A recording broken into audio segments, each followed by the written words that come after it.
மாநாடு கரூர் மாநாடுக்கு முன்னாடி எல்லா மாநாட்டிலையும் விஜய் என்ன சொல்லுவார், எனக்கு மட்டும் இத்தனை கண்டிஷன் போடுறீங்க, மற்றவங்களுக்கு போட மாட்டேங்கிறீங்க அப்படின்னு ஒரு குற்றச்சாட்டுகளை வரிசையாக வைக்கிறார். இது சோஷியல் மீடியாலேயும் விஜய் மாநாடில் கூட்டம் வரக்கூடாதுன்னு அரசு தடை பண்ணுது. இப்போ இந்த கட்டுப்பாடுகளை யார் போடுறா? காவல்துறை போடுது. காவல்துறை எதுக்கு போடுது?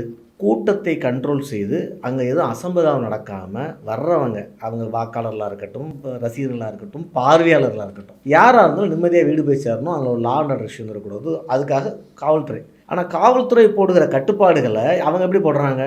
அவங்களுக்கு ஒரு ஸ்டாண்டர்ட் ப்ரோட்டோக்கால் அந்த காலத்துலேருந்து ஒரு க்ரௌடு வந்தால் என்ன பண்ணணும்னு ஒரு ஏஜென்சிக்கு இருக்குது, அதை வச்சு அவங்க போடுறாங்க. இது நடுவில் நிறைய நீதிமன்றங்களும் சில விஷயங்கள் சொல்லியிருக்கு, அதையும் அவங்க இன்கார்பரேட் பண்ணிக்கிறாங்க. எங்கன்னா மீட்டிங் போடணும், எத்தனை மணிக்கு ஆரம்பிக்கணும், எத்தனை மணிக்கு முடிக்கணும், என்னென்னலாம் மீட்டிங்கில் இருக்கணும், தண்ணி இருக்கணும், அது இருக்கும். இப்போ இந்த கட்டுப்பாடுகளை எப்படி போட்டால் கூட்டத்தை குறைக்க முடியும், கூட்டத்தை தடுக்க முடியும் அப்படிங்கிற வித்தை காவல்துறை சிலருக்கு தெரியும். அப்போ அவங்க பிடிக்காத மீட்டிங்க்கு அந்த வித்தையை பயன்படுத்துகிறாங்கிறது எதிர்க்கட்சிகளுடைய குற்றச்சாட்டு. ஒரு வித்தை என்ன வித்தை? ஃபார் எக்ஸாம்பிள் கரூரில் மீட்டிங் போடுறாரு, கூட்டம் அவருக்கு வந்து திண்டுக்கல்லேருந்து வரும் சார்னா திண்டுக்கல்ல வரிசையாக பேரிகார்டை போடுங்கன்னா முடிஞ்சு போச்சு. திண்டுக்கல்லேருந்து எந்த க்ரௌடையும் விடாத.